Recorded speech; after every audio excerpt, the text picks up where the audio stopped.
Bigyan ko kayo ngayon ng update tungkol sa pag-usad ng impeachment complaints na sinampa ng mga Makabayan Bloc at yung Akbayan sa Kamara laban kay BP Sara.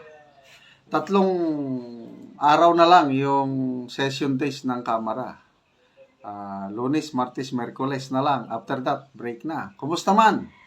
Marami na bang nakaperma sa resolution na mag-endorso sa impeachment complaint? Nako, nakakaawa po si Franz Castro at mga kasama niya. As of now, wala pa ring pumirma sa resolution. Pledges, meron daw. Parang PBBM style ba? Magpunta sa abroad. Foreign direct investment. Nako, billions of pledges. Kaya lang, kakaunti ang actual nga nang namuhunan. Ito rin kay Franz Castro, pledges lang, but zero perma. Okay. Pakinggan natin itong balita ng UNTV. Sessions na lang mayroon ng Kamara bago ang December holiday break sa December 21, kaya magkakaalaman na sa kahihinatnan ng nakabingbing impeachment complaints laban kay Vice President Sara Duterte sa House of Representatives.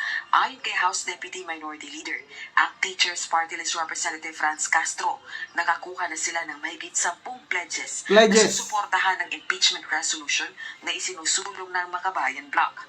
Sa gitna rin ito ng usap-usapang may nagbabalak pang maghain ng ikatlong impeachment complaint. Pero nilinaw ng Teacher Solon, hanggang ngayon wala pang pumipirma sa kanilang resolusyong naglalayong mapatalsik sa pwesto ang Vice-Presidente. Generally, wala pang talagang nakapirma. Mga Kailan pa nila na-file? More than 1 week na? O magto 2 weeks na? Yun, prepare kaagad sila ng resolution. Ganun yan eh. Kasi alam nila, naggahol na ang panahon. Yung idadaan sa normal process.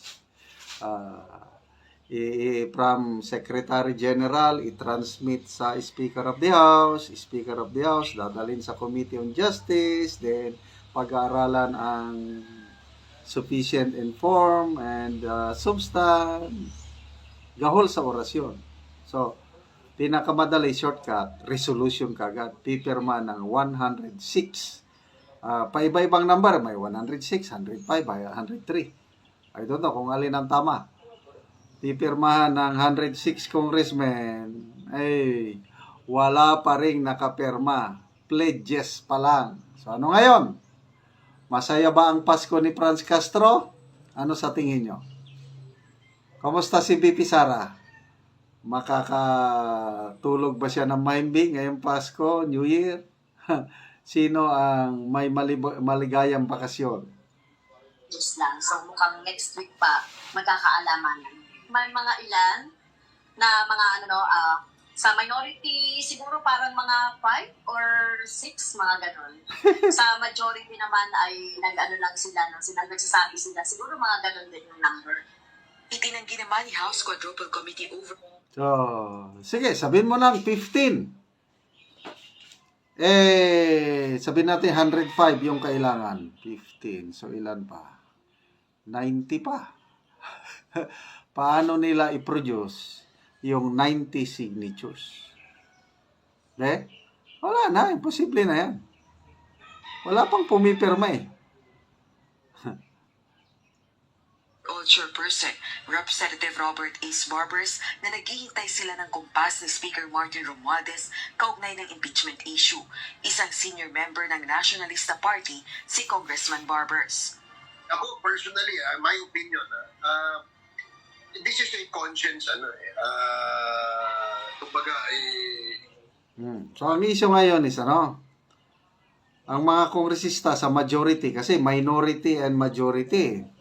Ang minority, sina Franz Castro, Congressman Libanan ata, ang minority floor leader.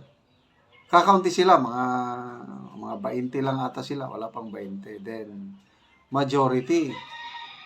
So, ang sinasabi, ang majority, naghihintay sa basbas o go signal ni Speaker Martin Romualdez.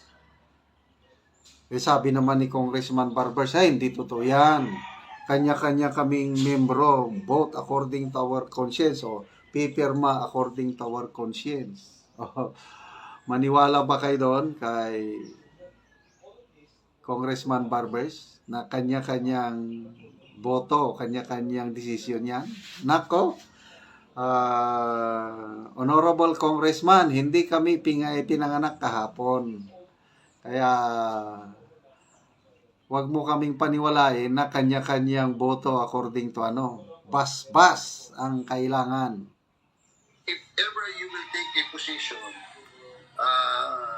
dapat pag-aralan mo. Dapat sarili mong conviction, sarili mong opinion dun sa usapin, dun sa issue. Di ba? Wag nang lumabas dun sa issue.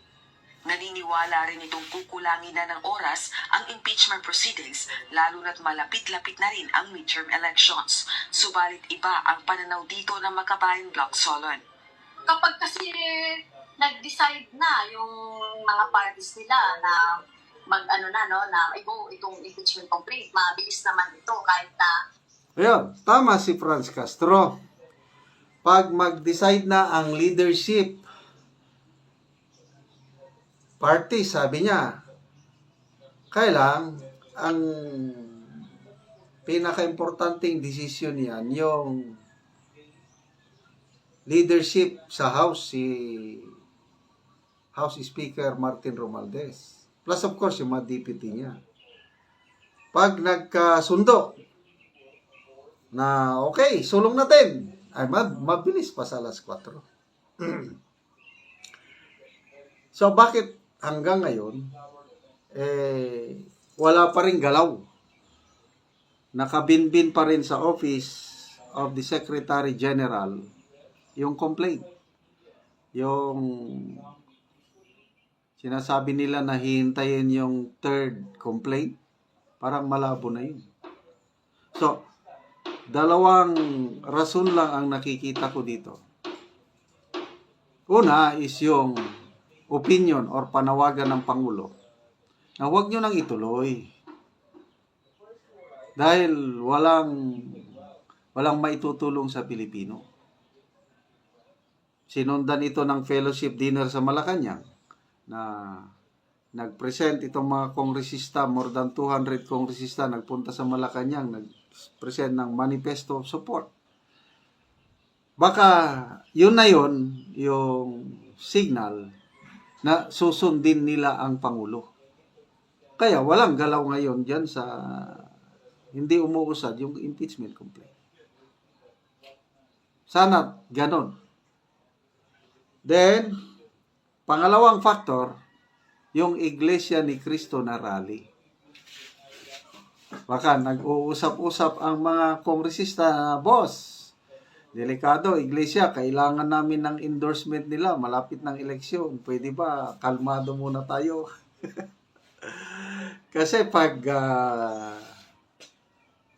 hindi kayo nakinig sa panawagan ng Iglesia, ulitin natin ang Iglesia na rally, na Iglesia ni Cristo na rally, according to their pronouncement, is in support sa panawagan ng Pangulo. Hindi yung pro-Duterte ang rally nila. Ano na lang yun, nagkataon na lang yun.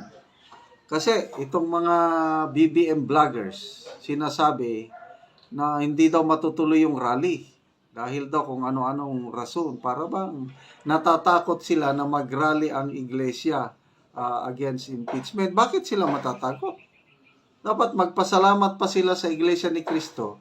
Kasi pro-BBM pronouncement yung rally ng Iglesia, di ba?